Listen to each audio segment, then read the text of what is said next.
Well, welcome to Teacher Talk Episode 4, Morning Edition.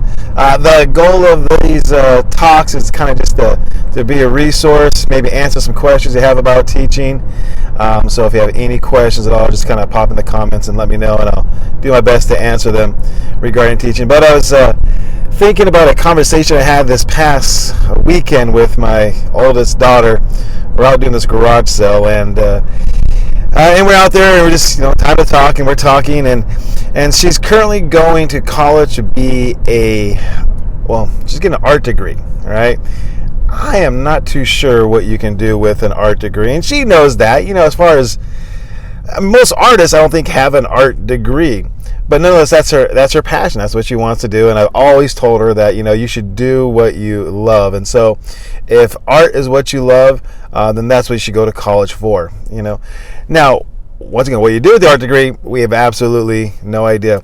But we were talking, and one of the things she is considering is maybe becoming an art teacher. And so we started talking about that. And as we're talking about that, our neighbor comes out, and she's actually an art teacher as well. And we started asking her some questions, what it's like to be an art teacher. And what I realized through all this, and I actually kind of realized this before, but the reality is this: an art teacher is basically just a teacher.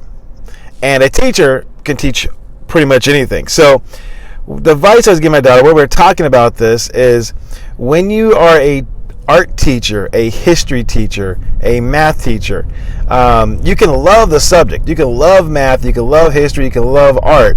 But the reality is, what you really have to be good at is being that teacher part. And then if you're good at that teacher part, then the rest comes later on. So, her idea, my daughter's idea, or I think a lot of people's idea when they get into teaching, is that they have a passion for it. They just want to share. I was talking with one of my mentees, and he's a science teacher, and he was talking about how he loves science. He just loves science. And what he wanted to do is, since he had that passion for science, he thought he could just bring that into classroom. The kids would automatically love science. They would feed off his passion, and it would be great. And so he came into the classroom with that passion. And what he quickly learned, and what most of us teachers learn, is that we can have all the passion about the subject, but if we don't have down the teaching aspect of it, it's all for nothing. And so if you are thinking about becoming a teacher and you love the subject, that is great. And the more you love the subject, the better it is in the classroom, because you can actually bring that into the classroom. I love history, so that's perfect, right? Because I bring that to the classroom. But you have to master the skills of teaching, because without that, your passion will kind of just go for nothing. So my advice to my daughter was, if you really want to become a art teacher, you probably want to go in the classroom a couple times to see if you like being in that classroom as a teacher, because it's a different feel. It's different from just teaching about what you like about art versus actually teaching a class full of students. And if those students are, a middle school or high school students, that gets even more rough that way. So my advice to anybody thinking about going to teaching profession, please, no matter what your passion is, make sure you know that the craft that you really have to hone in on is that teaching aspect. But then once you have that down, you can go definitely explore anything else.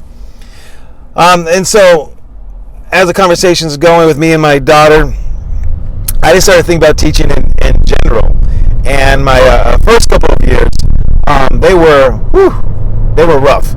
First couple of years were extremely rough teaching. And, it's just, it's part of the thing. There's this learning curve, right? There's this learning curve. By the way, hi, how you doing there? I'm driving with my daughter right now. She's actually driving. It's actually kind of cool. She's weird to be the passenger, but so anyways, how you doing? And so regarding teaching, one of the hardest things to get down is that confidence. The confidence of teaching in the classroom. And for the first, I would say honestly, for me, it took me longer than everybody else, I think. Most people can get it down in 1, 2, 3, 5 years. I remember I was mentoring another teacher, and actually she was a first-year teacher. We'll call her Miss K. And I went to Miss K's classroom expecting there to be all sort of chaos, right? But there wasn't.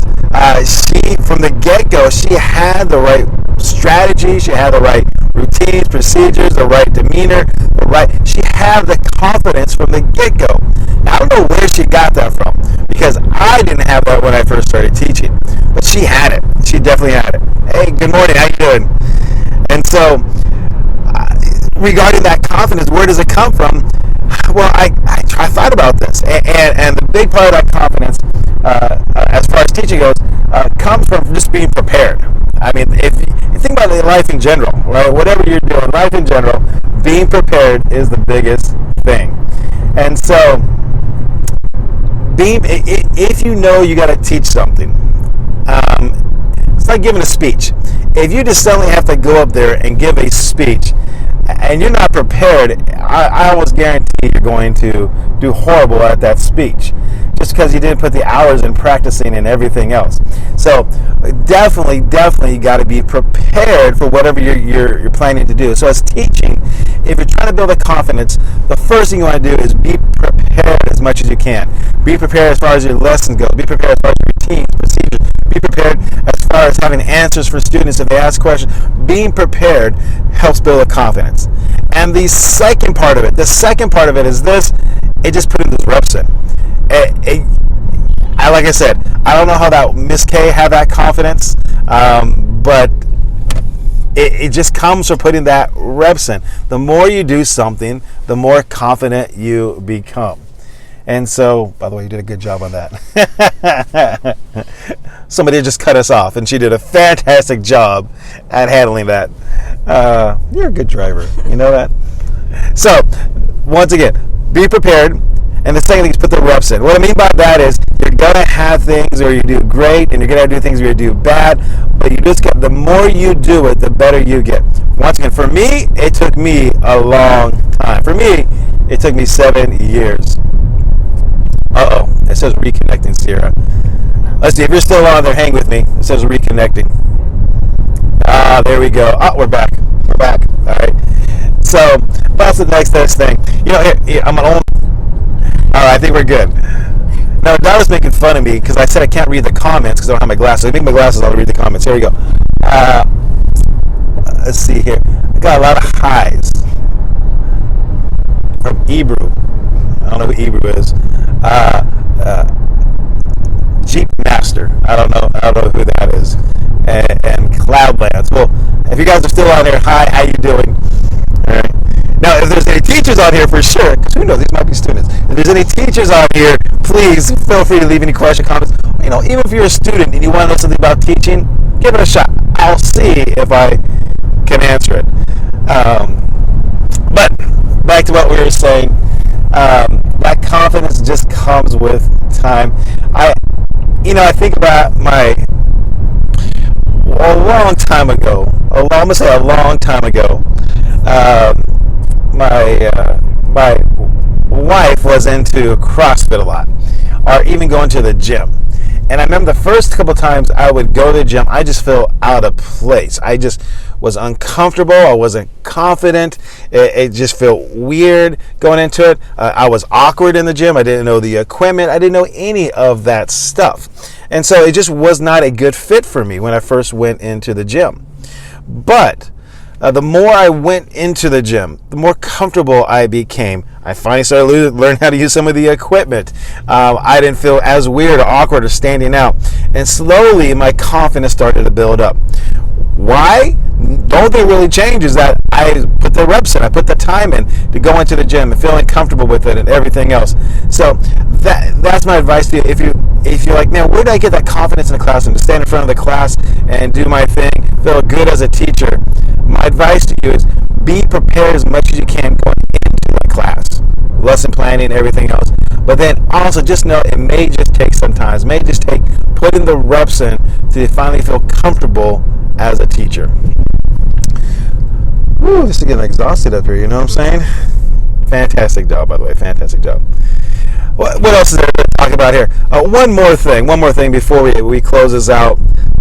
Once again, if you have any questions, comments, just put them in the section there. I'll do the best I can to answer them. But with a lot of new teachers, I mean, we're always told to help every student, and we definitely try to help every student. And I do my very best to try to help every student. Now it gets difficult though. It's just the amount of numbers. It gets difficult. On average, I have about 150 students a day. And so you got to try to put systems in place, routines in place to help the most amount of students that you can. And I do that. And then regarding behavior, it's kind of the same idea, that the hope would be that every student would be a hard worker doing their job, every student would be no problems in the classroom, everything else. But the reality is just not like that. It's not like that in the world. I mean, in the world, you have some people that are jerks, right? In the world, you have some people that are awesome, and you have some people that are kind of in the middle. And so you always have this spectrum. And with students, you have this spectrum as far as grades go and effort, but then regarding behavior, you have this spectrum regarding behavior. And I call this my 10-80-10 rule, is what I call it, the 10-80-10 rule. And I actually got this listening to another podcast. It was actually about business. They're talking about, finding good people to work the business, creating a good culture and everything else. And what the speaker said, he says he has this 10-80-10 rule, and it's this understanding. And I kind of adopted this, kind of use it as a guideline for my classroom. And the 10-80-10 rule goes like this, regarding behavior. You're always going to have 10% of the students that no matter what you do, no matter what the teacher is or who the teacher is, they're always going to do the right thing. And I'm just thinking on top of my head, I can quickly point out that 10% in my classes. There are some students I know, if I'm gone, there's a substitute, they do great. If they're in another class, they do great. So regardless of where they're at, they're doing great because they're in that top 10%. And I'm talking, it could be grades, but I'm referring to behavior right now. They are always doing what they're supposed to do. But then you're going to have that 10% that no matter what you do, always seem to be some sort of issues one way or the other. Maybe those issues are just talking, disruptive, who knows what it is, but there are always some sort of behaviors going on. And so think about that. If you have a class of 30 kids, that would mean there's about 3 kids in each class roughly that you always seem to be having trouble with.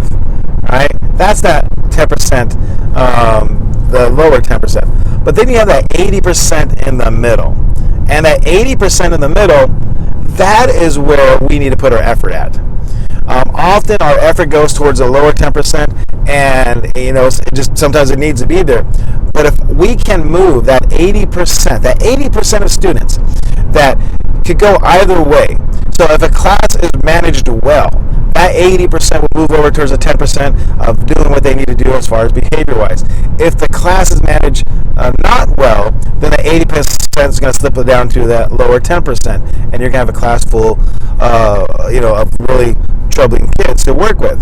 So the goal is teaching, or at least my goal, is to move that 80, when it comes to classroom management now, is to move that 80% towards the higher end. And by doing that, if I can move 80% to the higher end, then I got 90% of the students doing what they need to do behavior-wise, so to make my life a lot easier. Now, there's still always going to be some students to deal with, and there's different strategies we can use for that.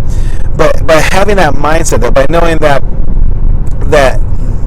there's always going to be certain students that are always going to be a little bit of a struggle, it puts me at ease a little bit more, because then that's just kind of the way the things flow. So a good classroom management strategy, a good classroom management routines and procedures and all that, that's the goal of it, is to move that 80% over to the higher end. Regarding classroom management, if you're ever interested, I do offer a course in classroom management, a free course. I'll put it in the details down below. Feel free to go ahead and click on that, of course, and then I'll make sure I get that course out to you. And if at any point in time you have any questions, concerns, anything, feel free to reach out. But we'll go ahead and conclude this Teacher Talk Morning Edition, Episode 4. Hey, thank you for tuning in, and you have a wonderful day.